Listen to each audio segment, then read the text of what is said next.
Good morning students. कल अपन पढ़ रहे थे आचार्य रामचंद्र शुक्ल के भय को।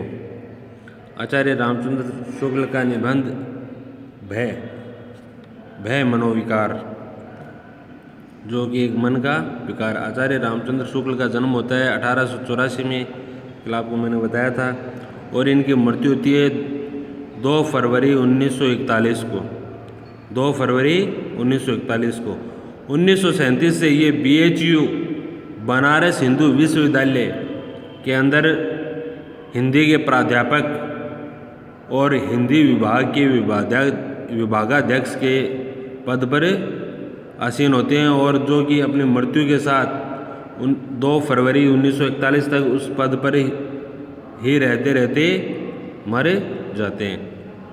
इस प्रकार ये 4 साल हिंदी के BHU में हिंदी विभाग के विभागाध्यक्ष रहते हैं और प्राध्यापक भी रहते हैं। भय के बारे में आचार्य रामचंद्र शुक्ल ने बताया कि यह मनुष्य के मन का एक मनोविकार है, मनुष्य के अंदर का मनोविकार है, जो कि किस प्रकार पैदा होता है। जंगली मनुष्यों के परिचय का विस्तार बहुत थोड़ा होता है। बहुत सी ऐसी जंगली जातियां अब भी हैं जिनमें कोई एक व्यक्ति 20-25 से अधिक आदमियों को नहीं जानता। आचार्य शुक्ल क्या कहते हैं कि बहुत से ऐसे जंगली मनुष्य हैं जो कि जंगलों में रहते हैं, और बहुत से ऐसी जंगली जातियां हैं जो कि अभी भी 20-25 से अधिक आदमियों को नहीं जानते हैं।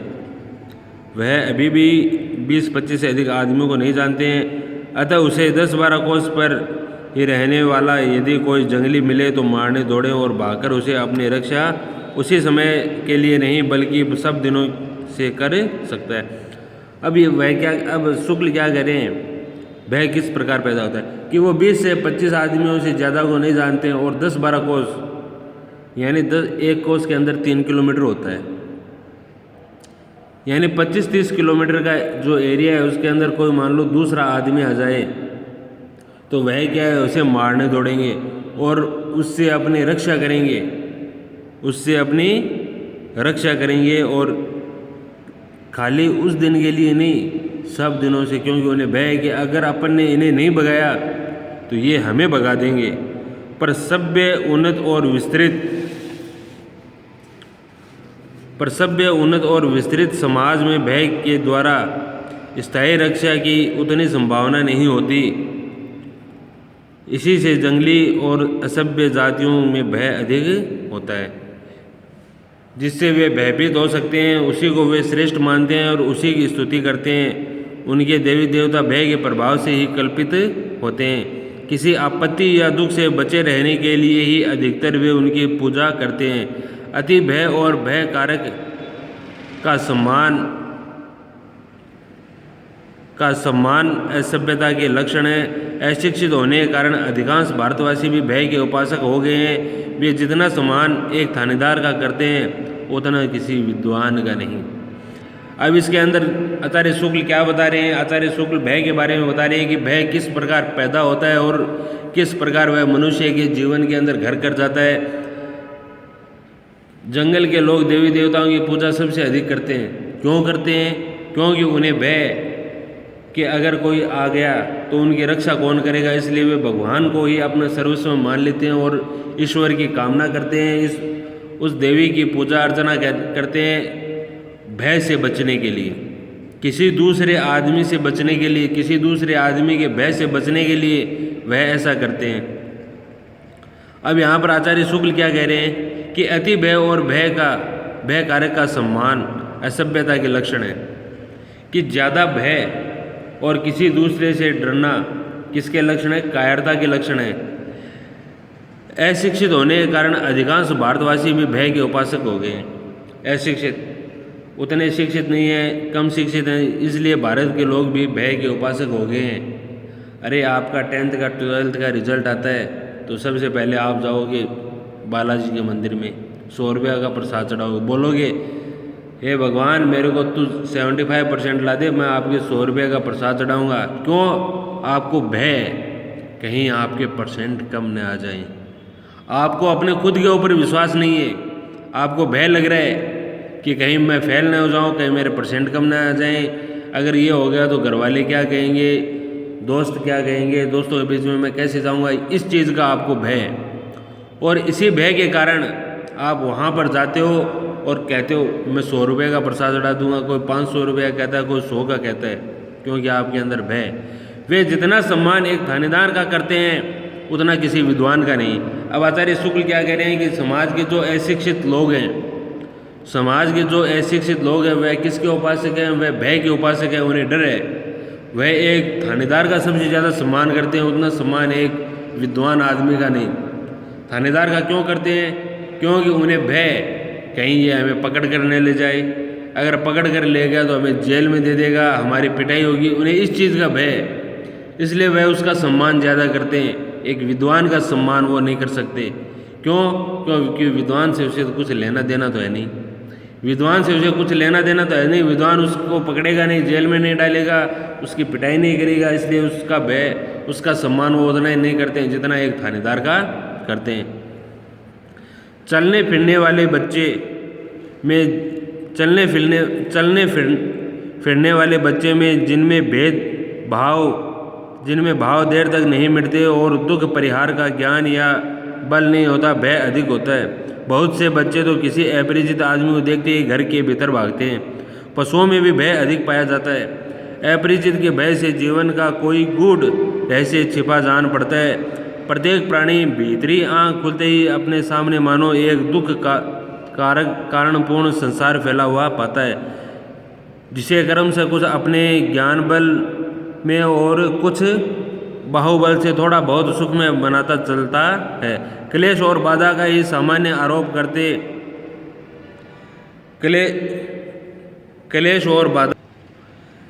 क्लेश और बाधा का ही सामान्य आरोप करते जीवन संसार में पैर रखता है। सुख और आनंद को वह सामान्य का व्यतिक्रम समझता है, विरल विशेष मानता है। इस विशेष से सामान्य की ओर जाने का साहस उसे बहुत दिनों तक नहीं होता।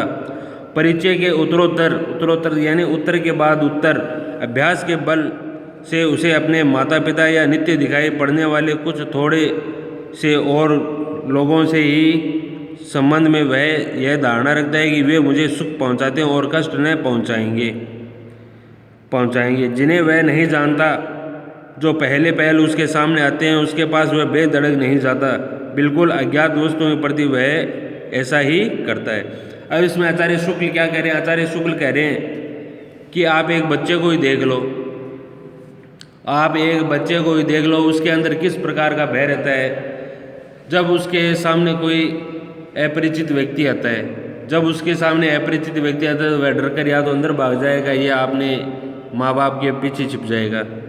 यही होता है, अमूमन यही होता है। बच्चे को डर रहता है, बच्चे को भय रहता है कि पता नहीं ये कौन आ गया जो इसका परिचित नहीं है। पशुओं में भी भय इसी प्रकार का पाया जाता है। और मनुष्य के अंदर जब वह समझदार होता है तो वह यह जान पड़ता है कि सारा संसार क्या है, दुखों से भरा हुआ है। सभी के किसी न किसी प्रकार का दुख है, किसी न किसी प्रकार का भय, हर मनुष्य के किसी न किसी आदमी का भय जरूर है। फैला जिसे क्रम से अपने ज्ञान बल और उनमें से कई लोग तो क्या है कि अपने ज्ञान से उस भय को दूर करते हैं और कई अपने बाहुबल से यानी भुजाओं के बल से इस भय को दूर करते हैं और अपने संसार को क्या करते हैं, सुखमय बनाते हैं। क्लेश और बाधा का ही सामान्य आरोप करते जीवन संसार में पैर रखता है। अब क्लेश, किसी के घरे क्लेश है, किसी के और कुछ क्लेश है, किसी के किसी प्रकार की बाधा आ गई, किसी के मान लो पैसों की बाधा आ गई, किसी के और पास नहीं होने की बाधा आ गई। अरे जो पढ़ता है वह पास नहीं होता है, जो तैयारी कर रहा है वह नौकरी नहीं लगता है, तो उसके सामने बाधा तो आ ही रही है। तो संसार में, इस संसार के अंदर पैर रखते मनुष्य के सामने क्लेश और बाधा तो आनी है। सुख और आनंद को वह सामान्य का व्यतिक्रम समझता है, विरल विशेष मानता है। सुख और आनंद, वह सोचता है कि सुख और आनंद तो हमारे जीवन में है ही नहीं, उसे विरल विशेष मानता है कि यह तो किसी विरले ही लोगों को मिलता है सुख और आनंद, हम जैसे लोगों को सुख और आनंद नहीं मिलता। इस विशेष से सामान्य की ओर जाने का साहस उसे बहुत दिनों तक नहीं होता। और इस प्रकार वह किसी दूसरी दिशा में नहीं जा पाता है। वह आदमी अपने गिने चुने लोगों और अपने परिवार वालों के सामने ही टिका रहता है। क्यों? क्योंकि उसे यही लगा रहता है कि यह आदमी मुझे किसी भी प्रकार की हानि नहीं पहुंचाएगा। हानि नहीं पहुंचाएगा तो उसे वह भय रहित रहता है। अगर उसे यह भय हो जाए कि यह आदमी, उसे ऐसा महसूस हो जाए कि यह आदमी मुझे हानि पहुंचाएगा, इस आदमी से मुझे हानि है, तो वह उससे डरने लग जाएगा। डरने लगेगा नहीं लगेगा? यही तो भय है। इसी प्रकार का तो भय है। इसलिए वह क्या है कि अपने माता पिता और अपने कुछ दोस्तों के पास उनके इर्द गिर्द रहता है। उसे ऐसा ही लगता रहता है कि अपने माता पिता, अपने परिवार के लोग, अपने मित्रजन हमें क्या नहीं पहुंचाएंगे, दुख नहीं पहुंचाएंगे, और वह भय से मुक्त रहता है। भय की इस वासना का परिहार क्रमशः होता चलता है। ज्यों ज्यों वह नाना रूपों से अभ्यस्त होता है, त्यों त्यों उसकी धड़क खुलती जाती है। इस प्रकार अपने ज्ञान बल, हृदय बल और शरीर बल की वृद्धि के साथ वह दुख की छाया मानो हटाता चलता है। समस्त मनुष्य जाति की सभ्यता के विकास का यही क्रम रहा है। भूतों का भय तो अब बहुत कुछ छूट गया है। पशुओं की बाधा भी मनुष्य के लिए प्राय नहीं रही है, पर मनुष्य के लिए मनुष्य का भय बना हुआ है। इस भय के छूटने के लक्षण भी नहीं दिखाई देते। अब मनुष्यों के दुख का कारण मनुष्य ही है। सभ्यता से अंतर केवल इतना ही पड़ा है कि दुख दान की विधियां बहुत गूढ़ और जटिल हो गई हैं। उनका क्षोभ कारक रूप बहुत से आवरणों के भीतर ढक गया है। अब इस बात की आशंका तो नहीं रहती कि कोई जबरदस्ती आकर हमारे घर, खेत, बाग, बगीचे, रुपए पैसे छीन ले, पर इस बात का खटका रहता है कि कोई नकली दस्तावेजों, झूठे गवाहों और कानूनी बहसों के बल से इन वस्तुओं से वंचित न कर दे। दोनों बातों का परिणाम तो क्या है? एक ही है। आचार्य शुक्ल क्या कह रहे हैं कि अब भय किस प्रकार का होता चला गया है। अब भय किस प्रकार का हो गया है? जो वह नाना रूपों से, जिस प्रकार आदमी जैसे जैसे आगे बढ़ेगा, वह अनेक चीज़ें उसके सामने आएगी, उनका अभ्यस्त होगा, और उसका जो मन का संकोच है वह क्या हो जाएगा? खुलता चला जाएगा। और वह अपने हृदय बल से, ज्ञान बल से, शरीर बल से, हृदय बल यानी अपने कठोर भाव कर अपने ज्ञान से और अपनी ताकत से वह इस भय को क्या करता जाएगा? मानो दूर करता जाएगा। भूतों का भय तो अब बहुत कुछ छूट गया है। पहले क्या था? पहले लोग अनपढ़ थे, उतने पढ़े लिखे नहीं थे, और उन्हें भय था किस बात का? कि कोई कच्ची उम्र में कोई मर गया है तो वह क्या बन गया? भूत बन गया। साहब, वह क्या बन गया? वह भूत बन गया। और वह भूत बनकर क्या करेगा? हमें तंग करेगा, परेशान करेगा, और उन पर भूतों का भय रह जाता था। अरे पहले चिकित्सा के इतने साधन नहीं थे, गाँव में भी लोग मरते थे, आज भी मरते हैं। पहले कोई हार्ट अटैक से मरता था, पहले मान लो कोई हार्ट अटैक से मरता था, और इतने चिकित्सा के उपकरण नहीं थे, लोगों को पता नहीं था कि इसकी मृत्यु किससे हुई है, हार्ट अटैक से हुई है या किससे हुई है। हार्ट अटैक से आदमी एकाएक चल बसता है, एकाएक मर जाता है। तो गांव के लोग क्या मानते? गांव के लोग मानते कि साहब इसको तो भूतों ने मार दिया। इसको तो किसने मार दिया? भूतों ने मार दिया। इसी प्रकार अब क्या है, जैसे जैसे टेक्नोलॉजी बढ़ी, उस प्रकार का भय क्या होता गया? दूर होता गया। पशुओं की बाधा भी मनुष्य के लिए प्राय नहीं रही, पर मनुष्य के लिए मनुष्य का ही भय बन गया। अब पशुओं की समस्या भी मनुष्य के सामने किसका भय? मनुष्य को किसका भय? मनुष्य को, लोगों को भय, लोगों का। अरे एक पड़ोसी दूसरे से जल रहा है, एक की तरक्की होती है, दूसरा जलता है कि यह इतना तरक्की क्यों कर रहा है, यह आदमी इतनी तरक्की क्यों कर रहा है, क्यों, किस प्रकार इसको वापस से पीछे धकेला जाए, वापस से इसको पटका जाए। इस प्रकार मनुष्य को किससे भय रहने लग गया? मनुष्य को मनुष्य से भय रहने लग गया। मनुष्य को किससे भय रहने लग गया? मनुष्य को मनुष्य से भय रहने लग गया। और पहले क्या था? पहले लोगों को इस प्रकार का भय था कि कोई सेठ है, साहूकार है, कोई बड़ा आदमी है, वह क्या कर लेगा? उसके रुपए पैसे छीन लेगा, या उसके खेत खलिहान छीन लेगा, या उसके बाग बगीचे छीन लेगा। पहले लोगों को इस प्रकार का भय रहता था। लेकिन अब किस प्रकार का भय? अब भय कहीं वह नकली दस्तावेज बनाकर, यानी जाली कागज पत्र बनाकर कहीं उससे साइन करवा कर या अंगूठा करवा कर उसकी वह ज़मीन जायदाद न छीन ले। जाली कागजात या बनाकर अंगूठे दस्तखत करवा कर कहीं उसकी ज़मीन जायदाद न छीन ले। अब लोगों को इस प्रकार का भय रहता है। दोनों का परिणाम तो एक ही है, दोनों बातों का एक ही परिणाम है। पहले अपने बाहुबल से वह लेता था और आजकल दिमाग से जाली दस्तावेज बनाकर कानूनी दावपेच खेलकर लोगों की ज़मीनें हड़पता है। आदमी को भय तो रहता ही है।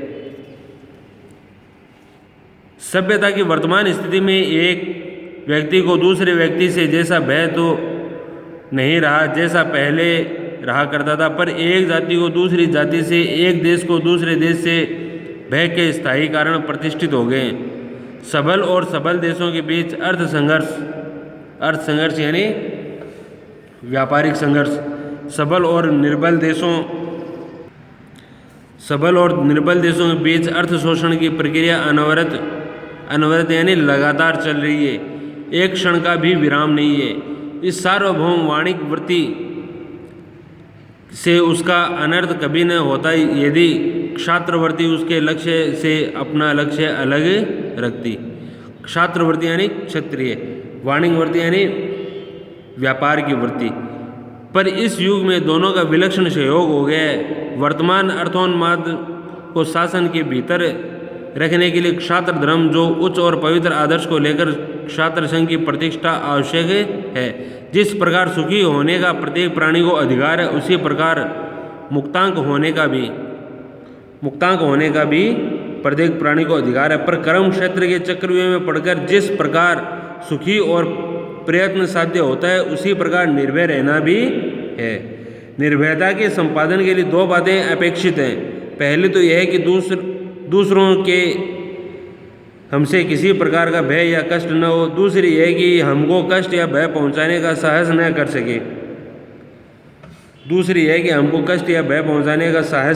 कर सके। इनमें से एक का संबंध उत्कृष्टशील से और दूसरी का शक्ति और पुरुषार्थ से।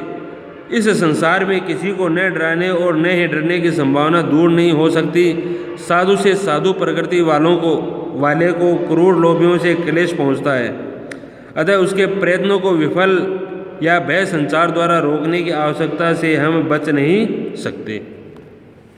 अब आचार्य शुक्ल क्या कह रहे हैं? आचार्य शुक्ल कह रहे हैं कि यहाँ पर व्यक्ति को व्यक्ति से भय, एक देश को दूसरे देश से भय, कहीं वह उस पर हमला नहीं करते। इस प्रकार एक देश को दूसरे देश से भय हुआ कि नहीं हुआ? एक देश दूसरे देश का शोषण कर रहा है, एक देश दूसरे देश पर हमला करता है, उस पर कब्जा करता है और अपने आर्थिक उत्पाद वहाँ पर बेच रहा है, तो वह क्या कर रहा है? उस देश का शोषण कर रहा है। वह उस देश पर हमला कर रहा है, उस देश के ऊपर अपना राज चला रहा है, तो उसका शोषण हुआ कि नहीं हुआ दूसरे देश का? अब लोगों को भय हो गया ये कि कहीं दूसरा देश अपने देश पर आक्रमण नहीं करते। इस प्रकार लोगों को क्या है कि भय और क्लेश रहने लगे, अतः उनके प्रयत्नों को विफल या भय संचार द्वारा रोकने की आवश्यकता से हम नहीं बच सकते। तो हमें क्या है कि हम उन शक्तियों से पार नहीं पा सकते। कौन सी शक्तियों से? जो एक दूसरे पर आक्रमण करती हैं, एक दूसरे को, उनको किस प्रकार रोका जा सकता है? अब यहाँ पर आचार्य शुक्ल क्या कह रहे हैं? आचार्य शुक्ल कह रहे हैं कि जो निर्दयी लोग हैं, जो निर्दयी और लोभी लोग हैं, वो क्या है? सज्जन पुरुषों को, सत्पुरुषों को क्या करते हैं? डराते हैं, धमकाते हैं। उनका तो ये स्वभाव होता है। जो कि निर्दयी और लोभी लोग हैं, उनका यही स्वभाव होता है कि वह सज्जन पुरुषों को डरा धमका कर उनका कुछ छीन लें। उनको रोकने के लिए उनमें दंड का भय पैदा करना जरूरी है। ऐसे निर्दयी और लोभी लोगों को रोकने के लिए क्या जरूरी है? ऐसे निर्दयी और लोभी लोगों को रोकने के लिए जरूरी है कि उनमें दंड का भय पैदा किया जाए, तभी वह लोग रुक सकते हैं। अब अपन करेंगे इसके क्वेश्चन आंसर। दुख या आपत्ति का पूर्ण निश्चय न होने पर कौन सा मनोभाव उत्पन्न होता है? दुख या आपत्ति का पूर्ण निश्चय न होने पर कौन सा मनोभाव उत्पन्न होता है? भय का, क्रोध का, लज्जा का या आशंका का? तो इसमें होगा भय का मनोभाव उत्पन्न होता है। कल तुम्हारे हाथ पांव टूट जाएंगे, ऐसा वाक्य सुनकर क्या अनुभूत होगा? अरे कोई कह दे, सज्जन पुरुष या कोई आदमी आपको कहे कि कल तुम्हारे हाथ पांव टूट जाएंगे, तो ऐसा सुनकर आपको क्या अनुभूत होगा? आपको होगा भय। आपको क्या होगा? आपको भय होगा। साहसी व्यक्ति कठिनाई में फंस जाने पर क्या करता है? साहसी व्यक्ति कठिनाई में फंस जाने पर डरता नहीं है। क्या नहीं करता? डरता नहीं है, उससे बचने के उपाय करता है। भय क्या है? भय किसी बाहरी संकट का आभास होने और स्वयं को उससे बचाने की सामर्थ्य न देकर जो मनोविकार मनुष्य के अंदर उत्पन्न होता है, वही भय। क्रोध और भय में क्या अंतर है? क्रोध के लिए भय का कारक ज्ञान होना आवश्यक है, किंतु भय के लिए इतना जानना भी बहुत है कि संकट आएगा अथवा हानि होगी। यही क्रोध और भय में अंतर है। भय भीरुता में कब बदल जाता है? भय जब व्यक्ति का स्वभाव बन जाता है। भय जब व्यक्ति का स्वभाव ही बन जाता है, तब वह भीरुता में बदल जाता है। ऐसी कौन सी भीरुता है जिसकी प्रशंसा होती है? संसार में एकमात्र ऐसी भीरुता है जिसकी प्रशंसा होती है, और वह धर्म भीरुता। वह कौन सी भीरुता है? वह धर्म भीरुता। आशंका और भय में अंतर स्पष्ट कीजिए। किसी भावी आपत्ति की संभावना अथवा दुख के कारण का पता चलने पर मन में उत्पन्न होने वाले आवेगपूर्ण अथवा स्तंभकारक मनोविकार को भय कहते हैं। आशंका एक ऐसा आवेग रहित भय क्या है? आवेगपूर्ण। और आशंका क्या है? आवेग रहित मनोविकार है, जो दुख की संभावना के अनुमान से ही उत्पन्न होता है। दुख की संभावना के आवेग से ही उत्पन्न होता है कि मेरे को दुख आने वाला है। व्यापारी द्वारा नया व्यापार शुरू न करने, पंडित का शास्त्रार्थ में भाग न लेने का मूल कारण क्या हो सकता है? उनका मूल कारण भय। व्यापारी किसी हानि के भय से किसी नए व्यापार में हाथ नहीं डालता, और पंडित पराजित होने या मान हानि होने के भय से शास्त्रार्थ से दूर भागता है। और दोनों में भय है। दोनों में क्या है? भय। दोनों की मूल भावना भय। भय की अधिकता किस में रहती है? भय की अधिकता असभ्य और जंगली लोगों में अधिक रहती है। भय के कारण का वे सम्मान करते हैं। उनके देवी देवता भय के प्रभाव से ही कल्पित होते हैं, जिससे वे डरते हैं, उनकी पूजा करते हैं। किसी आपत्ति अथवा संकट के भय से बचने के लिए ही वे देवी देवताओं की पूजा करते हैं। तो भय की अधिकता किस में रहती है? असभ्य और जंगली लोगों में रहती है। सभ्य और असभ्य प्राणियों में भय। सभ्य और असभ्य प्राणियों के भय में क्या अंतर है? असभ्य प्राणियों में भूत, प्रेत, पशु आदि का भय अधिक होता है। उनको किसी व्यक्ति द्वारा अपनी संपत्ति जबरदस्ती छीनने जाने का भय रहता है। और सभ्य लोगों को भय रहता है कि कोई